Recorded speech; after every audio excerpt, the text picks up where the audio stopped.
Okay, so we're moving on to book five, and we made a lot of progress. This has hopefully been not only challenging, but also interesting for you.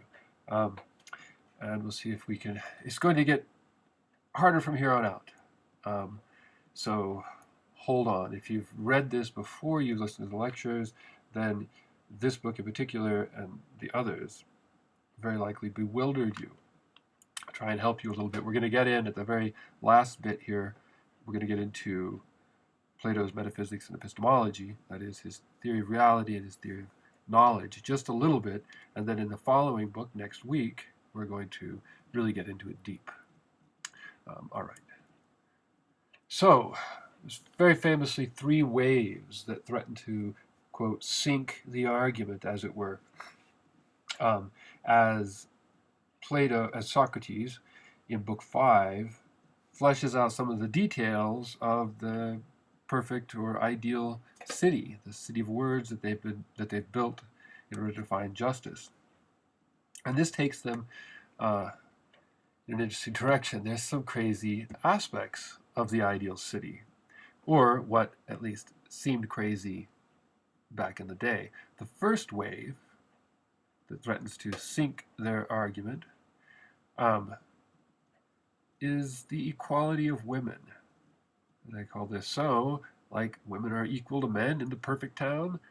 Really, Socrates, you've got to be kidding. This is at 455b to 457b. Men and women also have the same nature with respect to guarding a city, except insofar as the one is weaker and the other is stronger. The idea here is that women should be able to do anything that a man can do, as long as they're physically able to do it. This, in classical Greek times that Plato was writing in, would have been considered a pretty crazy idea, the notion of women's equality. We may take it for granted, although we're not nearly as, we may not have gotten all the way, but it may not seem as crazy to us as it would have to them.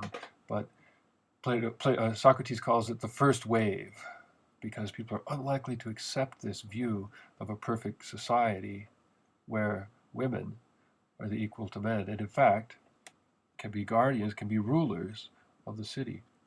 Such women, therefore, must also be chosen to live and guard with such men, that is, guardian of those who have the nature of a guardian, whose thing it is to rule.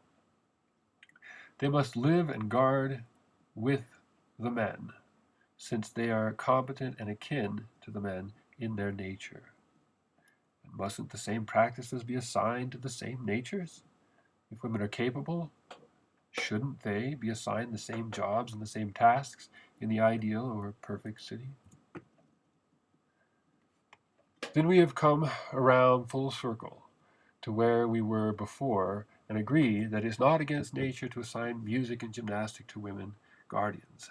So they're assigning all the tasks of the guardians to the women as well as the men, insofar as the women are perhaps capable, including, and this was scandalous for them in the day, and Plato was writing this and clearly knew that it was scandalous.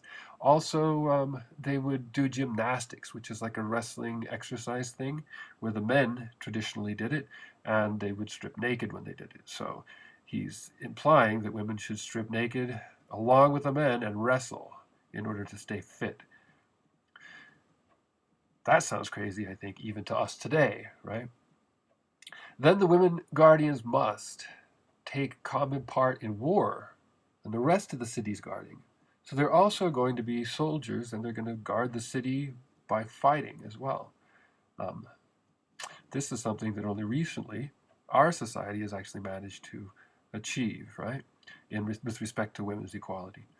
Um, that is, women in the military, women at least in combat positions in the military. May we then assert, Socrates says, that we are escaping one wave, as it were, in telling about the woman's law, that they should be equal to men, so that we aren't entirely swept away when we lay it down that our guardians, men and women, must share all pursuits in common. Rather, In a way, the argument is in agreement with itself, that it says what is both possible and beneficial. So, going through this pretty quickly, the first wave, which is the equality of women.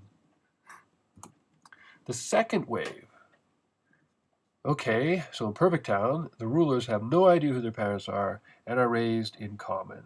Really? So the second threat to the idea of the perfect city, the argument that Socrates is making here, second major threat, something that's going to make it really hard for people to swallow, is the idea that, of well, the way of life of the rulers, the guardian class.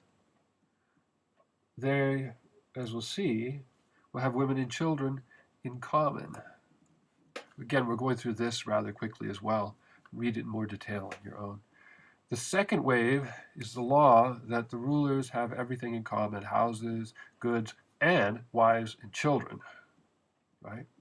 So no one knows quite who their children are, so you don't have nepotism to corrupt the ruling class. You don't get favors to your children if you don't know which ones are yours. Wives and children in common. Crazy idea, I think, even for us today. This suggestion, Socrates thinks, is going to threaten to sink the possibility of this city. And to top it off, Socrates even suggests a kind of weird eugenics program by selective breeding among the guardian class, right? So you sort of pair the best people with the best people so that it's creepy. Maybe this sinks the argument. I don't know. At any rate, it seems really outrageous. This one, even to our ears. The third wave, though, Socrates says, is the biggest wave of all, the real tsunami. The third wave is the idea that philosophers should be the ones who are the rulers. Is it possible for this regime to come into being? And how is it ever possible? So we have this ideal, perfectly just city. The question that brings about the third wave, the suggestion that philosophers should rule, is that how might a just city ever be possible? Up to this point, we've just been talking about an ideal city, one that that you couldn't visit, that doesn't actually exist anywhere, at least insofar as our senses can see it or visit it. Is it possible that we could really have a city that was just? And if it's possible to have a city that is just, how might it be possible? This is the question that spurs this third wave. And Socrates says it's the craziest wave. It's the one least likely for people to be able to accept. Here I am, Socrates said, coming to what we liken to the biggest wave. He's arguing that it's even crazier than the equality of women or the community of wives and children. But it shall be said regardless, even if, exactly like an uproarious wave, is going to drown me in laughter and ill repute. Consider what I am going to say.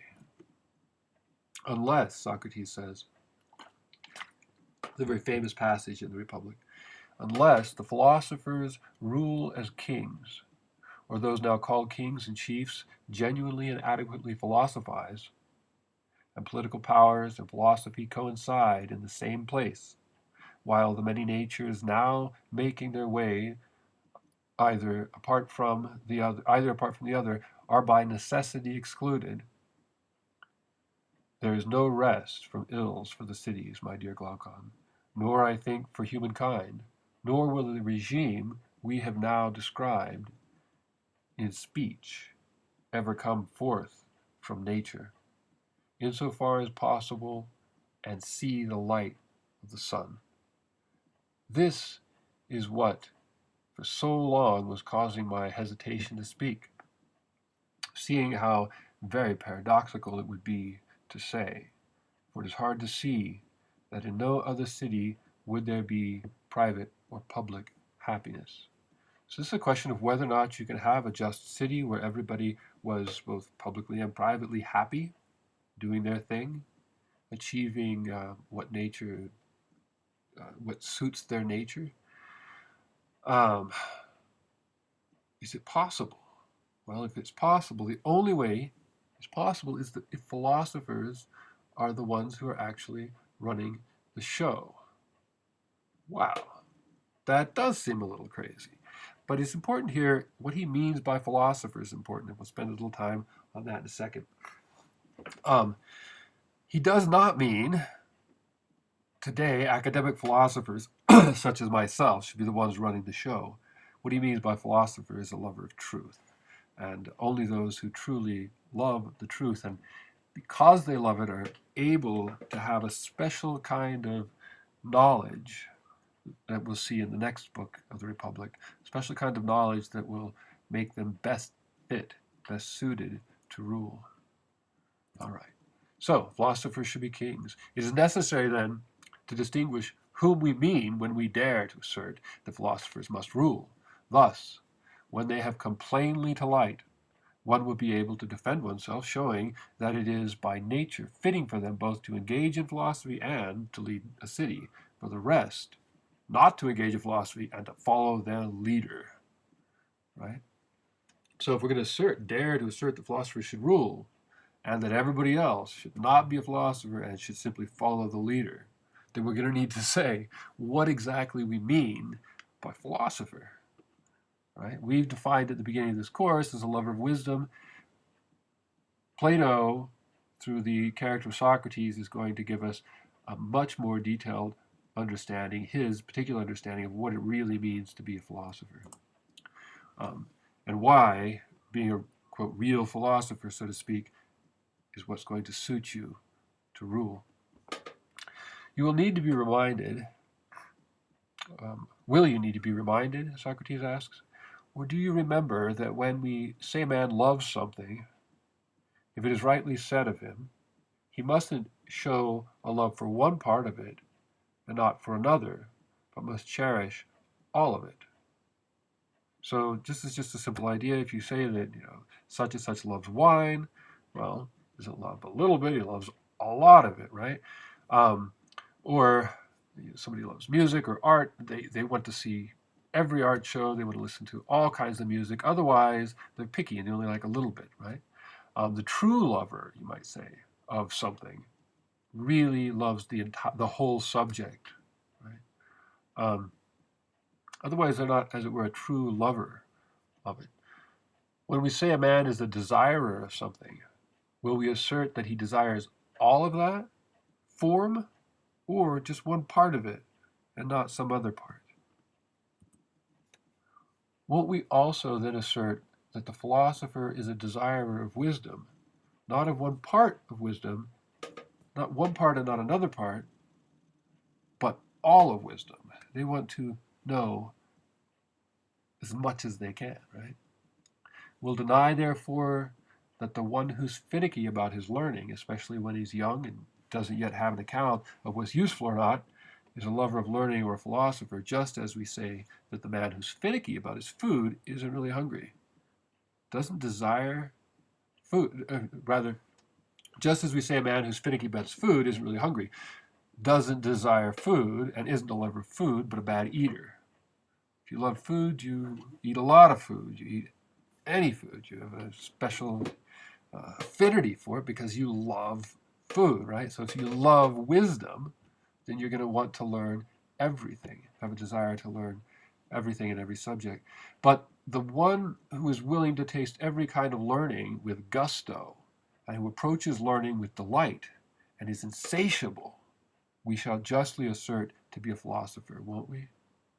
So we're going to pause there because I don't want to make these too long with the thought that the true philosopher is one who loves every kind of learning with gusto and approaches learning with delight and is insatiable, can't get enough of it. That is who we'll assert is the true philosopher. A little bit more on this in the next bit.